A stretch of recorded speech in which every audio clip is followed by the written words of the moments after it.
Hello, my wonderful people. A very quick read and a very quick facts that have been discovered from the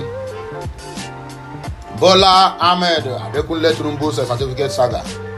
4 other stories we tracked and why they matter to this very issue we are having today at the federal level. And that is what I'm about to read to us.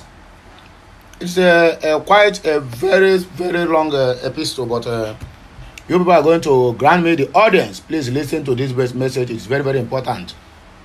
And the reason why everybody, including the international firms, are calling for the resignation of our so-called Mrs. Adekunle Bola Ahmed Tinubu, according to the way they address it. Because what we have before is at official BAT, but now we have as at official BAAT, that is Bola Ahmed Adekunle Tinubu, according to the news I have with me here. So the quick facts is what I'm about to discuss now. Please give me your attention. And before then, remember to like, share, comment, and subscribe to my channel so that you'll be getting updates concerning this issue and this matter, the way the thing they go.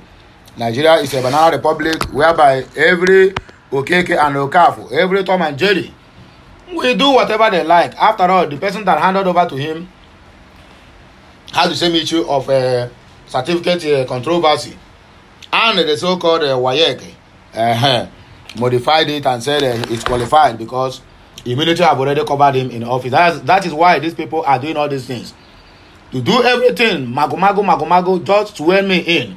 Then the immunity will cover me and nobody will do anything to me. And that is the issue we are facing in Nigeria today. The People's Democratic Party PDP presidential candidate Atiku Abubakar has last week alleged that Bola Ahmed Tinubu Adekunle forged the certificates he presented to the Independent National Electoral Commission (INEC) before the last general election. These and 4 other stories we tracked were among the major national issues in Nigeria last week. Number 1, Tinubu certificate saga. On October 5, the former vice president insisted that Bola Ahmed Tinubu's academic records were fraught with discrepancies and forgery. Atiku, who addressed a world press conference in Abuja, argued that the controversy arising from the president's Chicago State University certificate has put Nigeria's reputation at stake. He said the reputation of our country is at stake and that affects Nigerians everywhere and wherever they may be. Political leadership and active citizenship matter because they are ways in which we all work together to build a country that works for all who live in it and who will come after us.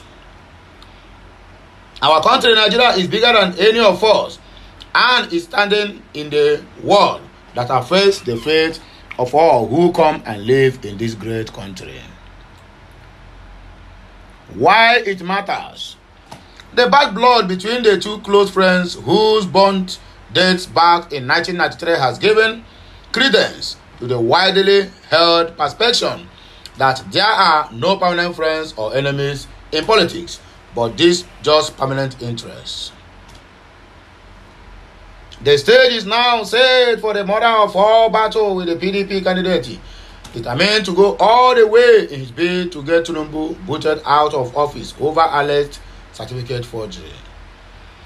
Suffice it to say that Atiku and his team of lawyers will have their work cut out in the effort to convince the Supreme Court to accept fresh evidence following their failure at the Presidential Election Petition Tribunal last month. Whatever the outcome may be, the unfolding drama over the president's certificate may have signaled the end of the once solid and enviable relationship between these 2 political juggernauts. This is a fight to finish, and Nigerians are watching with keen interest to see who blinks first. Number 2 on our list, EFCC initiates designers extradition process. The Economic and Financial Crimes Commission, EFCC, has commenced the extradition proceedings against the former Minister of Petroleum Resources, Dizaini Alex Nmadeke, from the United Kingdom.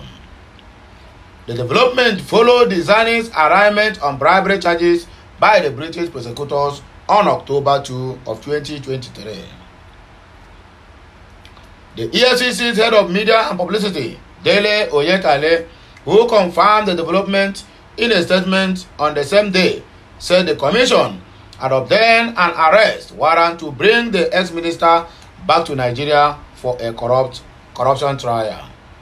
He said the EFCC welcomes with the keen interest the arraignment of former Minister of Petroleum Resources, Dizaini Alex Nmadeke, at the Westminster Court in London, United Kingdom, following alleged bribery allegations.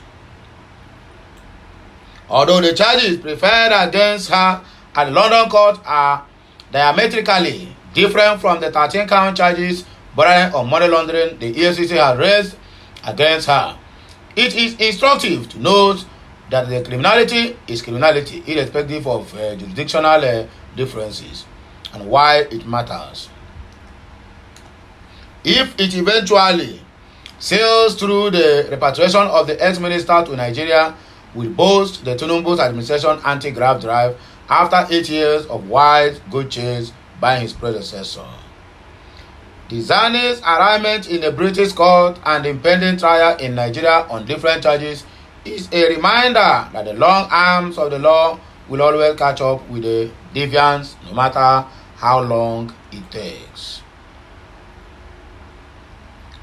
Number 4 on our list. Federal government suspends N-Power over alleged fraud. Number 3. The federal government has suspended the N-Power program over alleged fraud in the scheme. The Minister of Humanitarian Affairs and Poverty Alleviation, Betta Edu, confirmed the development in an interview on TCV on October 7. Former President Muhammadu Buhari's administration launched the N-Power program on June 8 of 2016 to address youth unemployment and increase the social development in the country. Edu said, "We must go back to look into N-Power and understand what the problems are. So we will basically suspend the program for now until we are done with a proper investigation into the utilization of funds into the N-Power program." There are lots going on. We met the people who were supposed to have exited the program last year, and they are still claiming that they are still teaching.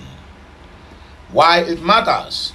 The minister's claim has again called into question the character of individual supervising agencies and institutions in Nigeria. Indeed, it brings home the issue of accountability and whether these involved in barefaced corruption are being sufficiently punished as a deterrent to others. Until all public officers and other public indicated for corruption and adequately punished, the government's anti-graft campaign will remain lip service and not sufficient to deter corrupt individuals from their criminal enterprise. Senate summons service chiefs over insecurity. The Senate on October 5th summoned the heads of the military and other security agencies over the country's security challenges.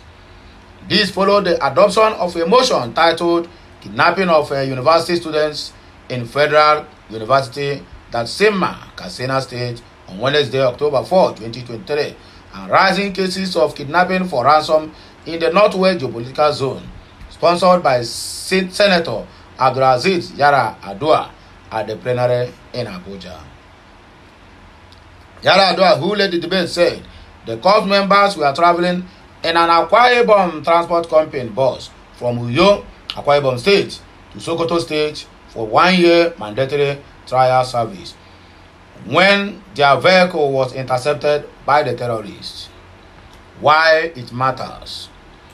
The upsurge in violent attacks on soft targets sums up the collapse of Nigeria's security system and failure of government at all levels to address the problem.